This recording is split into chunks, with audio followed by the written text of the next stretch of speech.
नमस्कार। सुबह के 7 बजने वाले हैं। इस वक्त के बुलेटिन के साथ मैं हूं अनुपम। सबसे पहले एक दुखद खबर की बात करते हैं। दर्दनाक खबर है। आपको बता दें कि इटावा में 6 किसानों को ट्रक ने कुचला है। मौके पर की मौत हो गई है। पिकअप सवार किसानों को तेज रफ्तार ट्रक ने कुचला है। 6 किसानों की मौत हुई है। एक किसान वहां पर घायल हुआ है। घायल किसान को सैफई के मिनी पीजीआई में भर्ती कराया गया है। थाना फ्रेंड्स कॉलोनी क्षेत्र के NH2 की यह घटना। तो हादसे में 6 किसानों की मौत हुई है। घायल किसान सैफई मिनी पीजीआई में भर्ती कराए गए हैं। जो किसान घायल हुए हैं थाना फ्रेंड्स कॉलोनी क्षेत्र के NH2 की यह घटना है। देर रात की हादसा हुआ है। इटावा में पिकअप सवार किसानों को तेज रफ्तार ट्रक ने वहां पर कुचला है। इस हादसे में 6 किसानों की मौत हो गई है। एक किसान वहां पर घायल हुआ है। थाना फ्रेंड्स कॉलोनी क्षेत्र के NH2 की यह घटना। इटावा से बड़ी खबर। लगातार हादसे हो रहे हैं। इससे पहले कई जगहों पर उत्तर प्रदेश में हादसे हुए हैं और यहां पर ये तस्वीरें इटावा की जो हादसे की है कि इटावा में 6 किसानों की वहां पर मौत हुई है। घायल किसान सैफई पीजीआई में आपको बता दें कि भर्ती कराए गए हैं। हादसे में 6 किसानों की मौत हुई है। थाना फ्रेंड्स कॉलोनी क्षेत्र के NH2 की घटना है। पिकअप सवार किसानों को तेज रफ्तार ट्रक ने कुचला है। बड़ी खबर इटावा से इस वक्त की। इटावा में दर्दनाक हादसा हुआ है। 6 किसानों की वहां पर मौत हुई है। और बातचीत करने के लिए आशुतोष हमारे संवाददाता हमारे साथ फोन लाइन पर जुड़ रहे हैं। आशुतोष, कब यह हादसा हुआ और क्या वजह रही है? देखिए अनुपम, आपको बता दूं ये मामला करीब 4 बजे का है सुबह का। ये जो किसान थे वो कटेल भरकर गाड़ी में मंडी में बेचने जा रहे थे, क्योंकि मंडी सुबह सुबह खुलती है। और उधर से दूसरी दिशा से आ रहे ट्रक ने अचानक से इसमें टक्कर मार दी, जिसमें करीब 7 मजदूर सवार थे। मौके पर ही 6 मजदूरों की मौत हो गई और एक गंभीर रूप से घायल है, जिसको सैफई मेडिकल कॉलेज में एडमिट कराया गया है। फिलहाल रेस्क्यू कार्य किया जा रहा है वहां पर, और जो घायल हैं वो सभी बकेवर इलाके के बताए जा रहे हैं। तो बहुत ही दर्दनाक हादसा है। सुबह सुबह ये लोग सब्जी बेचने के लिए निकले थे और हादसे का शिकार हो गए। फिलहाल आशुतोष, प्रशासनिक अमले से कोई बातचीत हो पाई है? कहां के रहने वाले थे, कहां जा रहे थे और आखिर देर रात के वक्त में कहां के लिए निकले थे? देखिए अनुपम, अभी हमारी अपर पुलिस अधीक्षक इटावा से बात हुई है। उनका साफ तौर पर यही कहना है कि ये सभी लोग मंडी में निकले हुए थे, चूंकि सुबह सुबह मंडी खुलती है सब्जियों की, और ये कटहल बेचने गए थे। तो रास्ते में ही सामने से ट्रक आ गया और उसने इसमें टक्कर मार दी, जिसमें मौके पर ही 6 लोगों की मौत हो गई है। फिलहाल सभी की जो शव है उनको कब्जे में लेकर पोस्टमार्टम के लिए भेज दिया गया है और जांच कराई जा रही है। सबसे बड़ी बात यह है कि ट्रक चालक भी मौके से पर ही गिरफ्तार हो गया। उससे पूछताछ की जा रही है और पूछताछ के बाद ही पता लगेगा कि आखिरकार ये पूरी घटना हुई कैसे। बिल्कुल आशुतोष, बहुत बहुत शुक्रिया हमारे साथ जुड़ने के लिए और बातचीत करने के लिए। आशुतोष मिश्रा हमारे संवाददाता इटावा से हमारे साथ जुड़े हुए थे। और ये तस्वीरें, जैसा कि हम जिक्र भी कर रहे थे, तस्वीरें हम आपकी स्क्रीन पर दिखा रहे हैं हादसे की। इटावा हादसे में 6 किसानों की मौत हुई और ये मौके की तस्वीरें इस वक्त आपकी स्क्रीन पर हम आपको दिखा रहे हैं। रेस्क्यू का काम किस तरीके से वहां पर किया गया, ये उस वक्त की तस्वीरें आप देख सकते हैं। 6 किसानों की इस हादसे में मौत हो गई है। और बड़ी खबर इस वक्त नोएडा से आ रही है। कांग्रेस कार्यकर्ता देर रात तकरीबन 100 बसें लेकर नोएडा पहुंच गए हैं। तकरीबन 100 बसें महामाया फ्लाईओवर के नीचे खड़ी हुई हैं। नोएडा पहुंचकर कांग्रेसियों ने पुलिस पर आगे न जाने का आरोप लगाकर हंगामा भी किया है। कांग्रेसियों का आरोप है कि पुलिस जगह जगह बसों को रोक रही है। बता दें कि कांग्रेसी अपने तय इलाकों तक बसों को ले जाना चाहते हैं। बसों के साथ मौजूद विधायक और कांग्रेस कार्यकर्ता मजदूरों तक बसों को पहुंचाने की बात कर रहे हैं। ये एक्सक्लूसिव तस्वीरें न्यूज 18 दिखा रहा है आपको। एक्सपो मार्ट ग्राउंड में हो रहा था बसों का इंतजार। हमारी नेता आदरणीय प्रियंका गांधी जी ने सरकार से कहा था कि हम 1000 बस सरकार को देंगे, जिससे मजदूर अपने घर जा सके। हमारी 1000 बस बिल्कुल तैयार खड़ी है बॉर्डर्स पर। सरकार हमें परमिशन नहीं दे रही। कुछ बसें हम लोगों ने, पहले खेप की कुछ बसें हम लोगों ने नोएडा में घुसाई है और हमारी सारी बसें बिल्कुल तैयार हैं, लेकिन सरकार इस पर राजनीति कर रही है, जो सरकार को नहीं करनी चाहिए। हम लोग सिर्फ और सिर्फ सरकार का सहयोग कर रहे हैं। सरकार का सहयोग इसलिए कर रहे हैं क्योंकि गरीब मजदूर को उनके घर पहुंचाने के लिए, इस कोरोना महामारी से बचाने के लिए सरकार बिल्कुल फेल नजर आई है। इसलिए आदरणीय प्रियंका गांधी जी ने निर्णय लिया, आदरणीय लल्लू जी ने निर्णय लिया कि हम लोग मजदूरों के लिए ऐसा काम करेंगे जिससे कम से कम वो अपने घर पहुंच सके। और बातचीत करने के लिए नोएडा से हमारे संवाददाता अमित सिंह हमारे साथ जुड़ रहे हैं। अमित, आज की क्या स्थिति है? क्या ये बसें अभी भी वहीं पर खड़ी हुई हैं और आज दिन भर हंगामा रहने के आसार हैं। देखिए अनुपम, आपको बता दूं, देर रात का मामला है जब एक कांग्रेसी कार्यकर्ता लगभग 100 बसों को इधर उधर से गौतम बुद्ध नगर से चुपचाप रास्ते से लेकर महामाया फ्लाईओवर पहुंचे। उसके बाद जिला प्रशासन में हड़कंप मच गया। उनका आरोप है कि जो जिला प्रशासन है उनकी बसें नहीं आने दे रहा। कल दोपहर तक 5 बजे तक गौतम बुद्ध नगर के 108 में 500 बसें आने का दावा किया जा रहा था कांग्रेस की तरफ से। तो वहीं रात लगभग 100 बसों को लेकर कांग्रेसी कार्यकर्ता पहुंचे। अब जिला प्रशासन ने पूरी बसों की जांच पड़ताल शुरू कर दी है। वहीं रात 2 बसों को भी सीज कर दिया गया है। आरटीओ विभाग द्वारा जांच की जा रही है कि बसें कहां से आई, किस किसके रजिस्ट्रेशन है, क्या इनके सर्टिफिकेट है। लेकिन ये हाई वोल्टेज ड्रामा पूरी रात चलता रहा। लगभग अभी भी जितनी बसें हैं वही महामाया फ्लाईओवर पर खड़ी हुई है। जिला प्रशासन अनुमति नहीं दे रहा आगे जाने के लिए, लेकिन लगातार ये दबाव बनना कांग्रेस होगा कि इन्हें अनुमति दी जाए और इनकी जो जगह बताई गई थी जिला प्रशासन द्वारा उन्हें वहां भेजा जाए, जिसके चलते मजदूरों को उनके घर भेजा जाए। जी बिल्कुल अमित, आप नजर बना के रखिए, आगे भी हम आपसे अपडेट लेते रहेंगे। अमित सिंह हमारे संवाददाता इस खबर पर अपडेट दे रहे थे। आगे बढ़ते हैं। श्रमिकों की घर वापसी के लिए बसों पर जारी कांग्रेस और यूपी सरकार का टकराव अपने चरम पर पहुंच गया है। यूपी सरकार का दावा है कि कांग्रेस ने जो 1000 बसों की लिस्ट दी उनमें से 297 बसें सड़क पर चलने लायक ही नहीं है। सरकार के मुताबिक 79 बसों का फिटनेस सर्टिफिकेट नहीं है। लिस्ट में शामिल 140 बसों का बीमा नहीं है, जबकि 78 बसें ऐसी हैं जिनका न तो फिटनेस है और न ही बीमा है। तो बीमार बसों से घर पहुंचाएगी क्या कांग्रेस पार्टी? ये एक सवाल यहां पर हम खड़ा कर रहे हैं। 140 बसों का बीमा अपडेट तक नहीं है। यूपी सरकार ने ये आंकड़े दिए हैं, 78 बसों का फिटनेस और बीमा दोनों नहीं है। कांग्रेस की बसों पर यूपी सरकार ने जो दावा किया है वो हम आपको बता रहे हैं। 297 बसें सड़क पर चलने लायक नहीं है।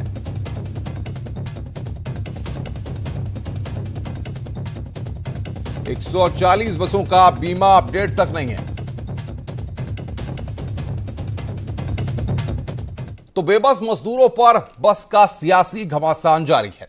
कांग्रेस ने 1000 बसों की जो लिस्ट उत्तर प्रदेश सरकार को सौंपी उसमें 2 व्हीलर, एम्बुलेंस और कार के नंबर भी शामिल थे, जिसके बाद आरोप प्रत्यारोप की मानो आंधी सी आ गई।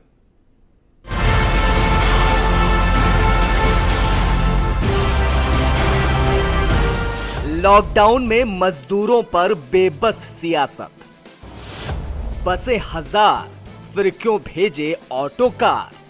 हम 500 बसें गाजियाबाद और नोएडा के बॉर्डर पर खड़ा करना चाहते हैं।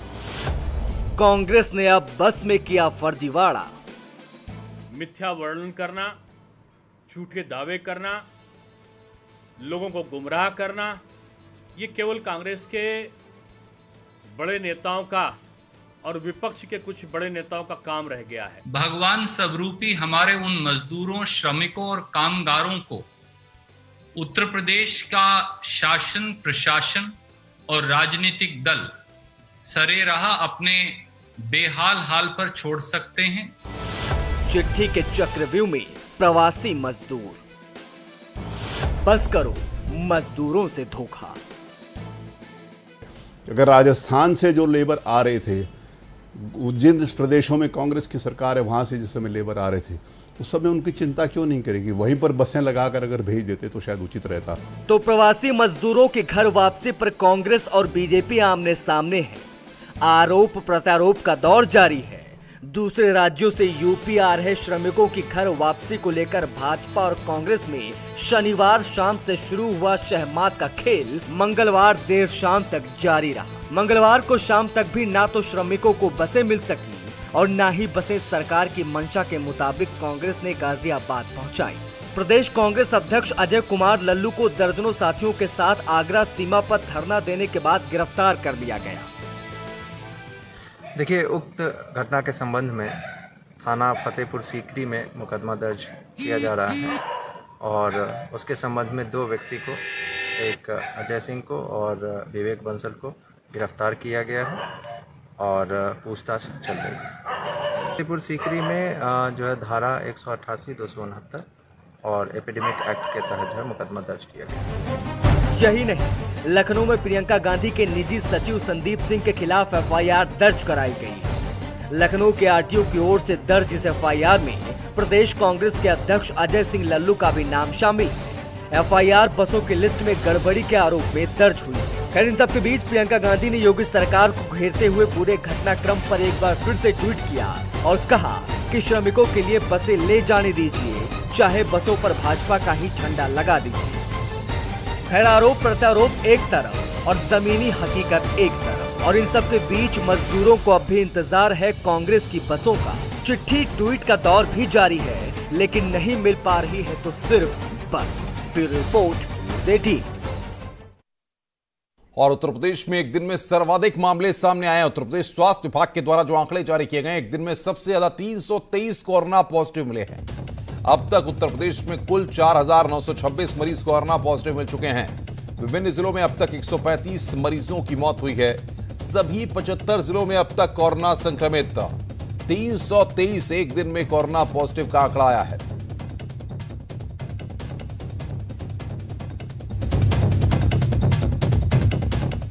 कोरोना काल के दौरान भारतीय रेलवे ने अब एक बड़ा फैसला किया है। अब 1 जून से आपको नॉन एसी ट्रेन में भी सफर करने को मिलेगा। देखिए रिपोर्ट।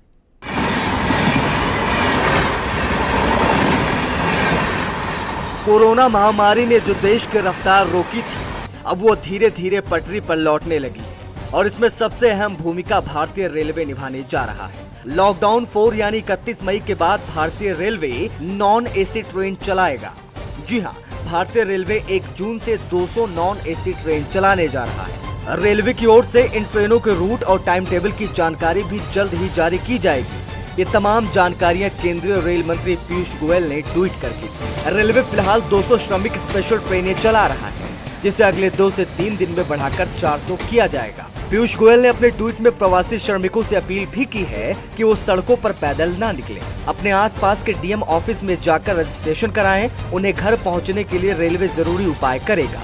रेल मंत्री ने राज्य सरकारों से भी अपील की है कि वो अपने राज्य में मौजूदा प्रवासी श्रमिकों को मेन रूट के रेलवे स्टेशन के पास रजिस्टर कराएं और रेलवे को उसकी लिस्ट भी दे। रेलवे उन्हें उनके घर तक पहुंचाएगी। 1 जून से शुरू होने वाली नॉन एसी ट्रेन की ऑनलाइन बुकिंग भी जल्द शुरू हो जाएगी। Bureau report, news 18। सरकार के सख्त निर्देशों के बावजूद भी श्रमिक मानने को तैयार नहीं है, और वही प्रशासनिक अधिकारी भी इसकी गंभीरता को नहीं समझ रहे हैं। हरियाणा से पश्चिम बंगाल जा रहे प्रवासी मजदूरों से भरा एक ट्रक बिल्हौर के नानामऊ के पास दूसरे ट्रॉला से टकरा गया।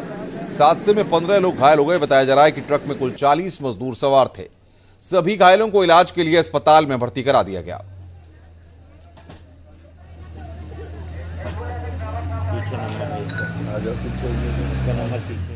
बड़ी खबर इस वक्त लखनऊ से आ रही है, जहां पर प्राइवेट स्कूलों ने हाई कोर्ट में याचिका दाखिल की है।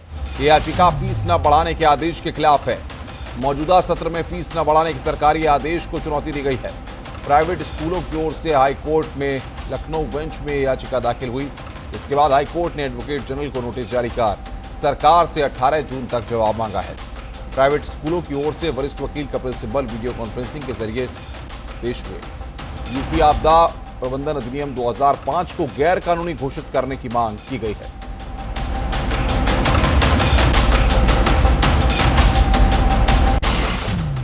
श्रमिकों को ले जा रही स्पेशल ट्रेन जब झांसी रेलवे स्टेशन पर रुकी तो वो हुआ जो किसी ने सोचा नहीं था।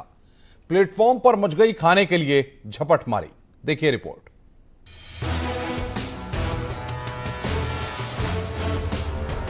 ये है खाने की लूट। रेलवे प्लेटफॉर्म पर खाने के लिए मारामारी, जिसे जो मिला वो लेकर चलता बना। ये तस्वीरें हैं झांसी रेलवे स्टेशन की। जरा देखिए प्लेटफॉर्म पर रखे इन कार्टून्स को। हर कोई इनमें रखे सामान को लूटना चाहता है।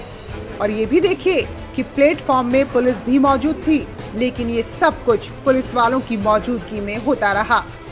ये तस्वीरें झांसी रेलवे स्टेशन की हैं। यहाँ से 2 श्रमिक ट्रेनों को पूर्वांचल के लिए रवाना किया जाना था। ट्रेन की यात्रा करने वाले श्रमिकों के लिए प्लेटफॉर्म पर खाने का सामान लाया गया। तभी प्लेटफॉर्म नंबर 3 पर एक श्रमिक ट्रेन रुकी। ट्रेन में बैठे मजदूरों का भूख से बुरा हाल था। प्लेटफॉर्म पर खाने का सामान देखकर उसे लूटने की होड़ लग गई। जिसके हाथ जो लगा वो लूटकर भागने लगा। मजदूरों को देखकर ना तो रेलवे के कर्मचारी कुछ कर पाए, ना ही जीआरपी। कार्टून्स में रखे चिप्स के पैकेट, स्नैक्स के पैकेट सब कुछ लूट लिए गए। और ये सब इतनी तेजी से हुआ कि कोई कुछ समझ ही नहीं पाया। सिर्फ 10 मिनट के अंदर पूरा सामान खाली हो चुका था। जो श्रमिक सामान लूटते पुलिस के हाथ लगा, उसकी पिटाई भी हो गई।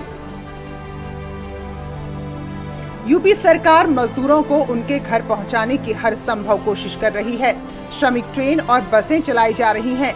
सरकार की ओर से बार बार अपील हो रही है कि मजदूर पैदल ना चलें, लेकिन फिर भी मजदूर लगातार पैदल ही अपने घर की ओर मार्च करते नजर आ रहे हैं। और अब रेलवे प्लेटफॉर्म पर ऐसी अफरा तफरी परेशानी का सबब है। इस अफरा तफरी से कोरोना फैलने का खतरा है।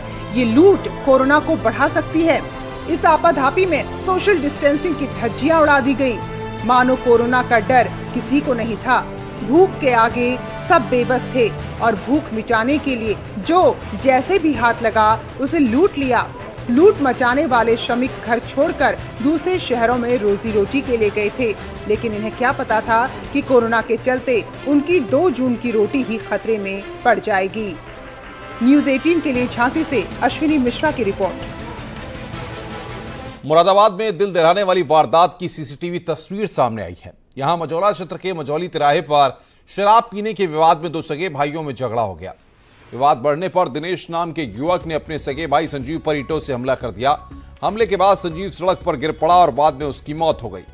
पूरी घटना सीसीटीवी में कैद हो गई है। आरोपी को स्थानीय लोगों ने पकड़कर पुलिस को सौंप दिया। ये सीसीटीवी का फुटेज इस वक्त हम आपकी स्क्रीन पर आपको दिखा रहे हैं। एक्सक्लूसिव तस्वीर आप देख रहे हैं।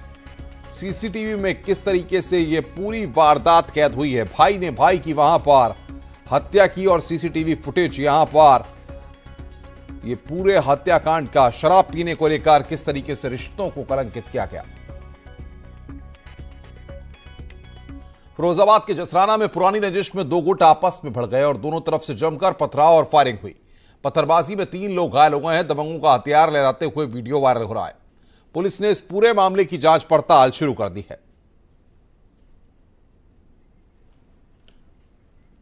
इधर आगरा में दबंगों की दबंगई का वीडियो सामने आया है। मामला एतमादुद्दौला क्षेत्र का है, जहां पर रात में बाइक सवार 2 बदमाश हथियार से हवाई फायरिंग करते दिखाई दे रहे हैं।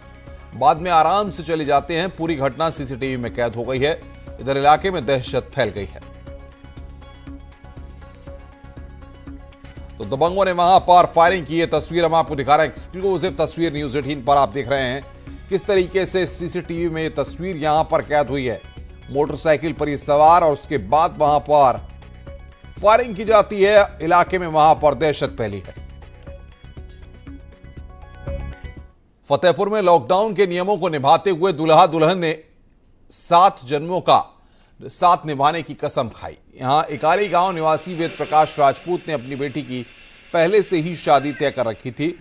टालने का पहले विचार किया गया, लेकिन बाद में मात्र 3 बारातियों के साथ शादी को कराया गया। दूल्हे अतुल कुमार ने दुल्हन को वरमाला पहनाई। साथ ही दूल्हा दुल्हन ने मास्क भी लगाया। पूरे इलाके में यह शादी चर्चा का विषय बनी रही।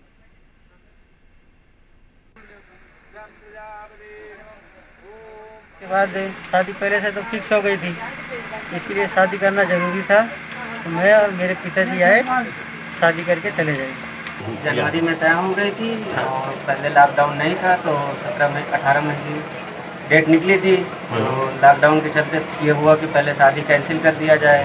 फिर सोच रहे थे कि चलिए सब लोग घर वालों को कहने के अनुसार फिर जो है शादी को किया गया। पूरी तरीके से सोशल डिस्टेंसिंग का ध्यान रखते हुए 4 से 5 लोग आए बारात में और यहाँ सारे नियमों को पालन करते हुए हमने शादी संपन्न कराई और उसकी विदाई हुई अपनी।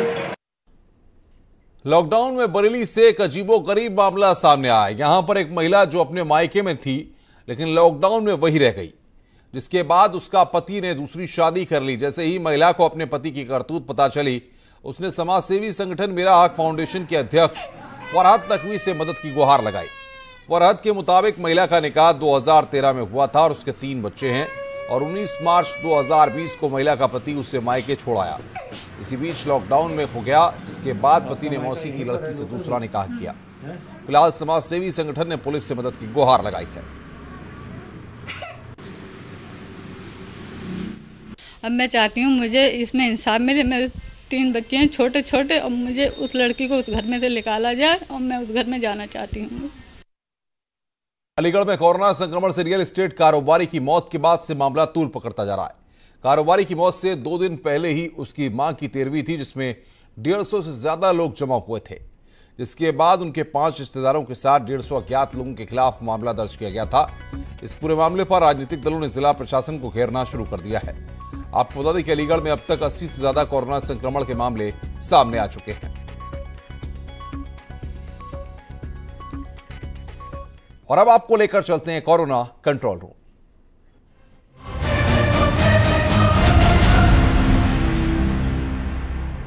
डॉक्टर साहब, मेरा नाम हर्ष है और मैं बड़ौदा का रहने वाला हूं। मेरा सवाल ये है कि कोरोना के मरीज पूरे विश्व में तेज़ी से फैल गए हैं और यह बीमारी रुकने का नाम नहीं ले रही है, तो क्या ऐसा माना जाए कि विश्व में एक बुरे युग की शुरुआत हो चुकी है? मैं रेणु अग्रवाल धार से मैं पूछना चाहती हूँ, क्या हम वाकई कोरोना से लड़ने में कामयाब नहीं हो पाए हैं? क्या हम कोई इसका हल ढूंढ पाएंगे?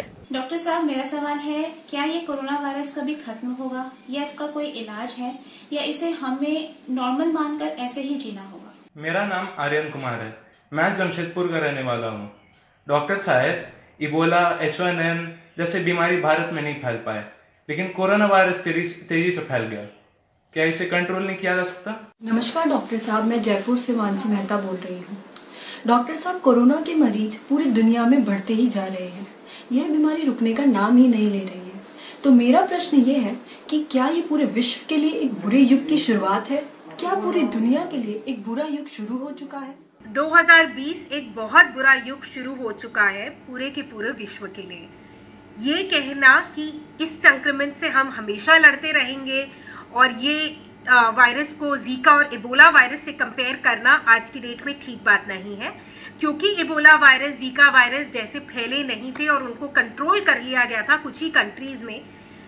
H1N1 को फैला था, मगर H1N1 की दवाई जल्दी आ गई थी। कोरोना वायरस की अभी दवाई नहीं आई है, मगर फैल ज़्यादा गया है। मुझे पूरा विश्वास है साइंस पे, मुझे पूरा विश्वास है हम जैसे ह्यूमंस पे कि हम कुछ कर लेंगे और इससे लड़ लेंगे। हमें हार नहीं माननी है, पॉजिटिव रहना है और अपनी ताकत बढ़ानी है, इम्यूनिटी बढ़ानी है और पॉजिटिव सोचना है।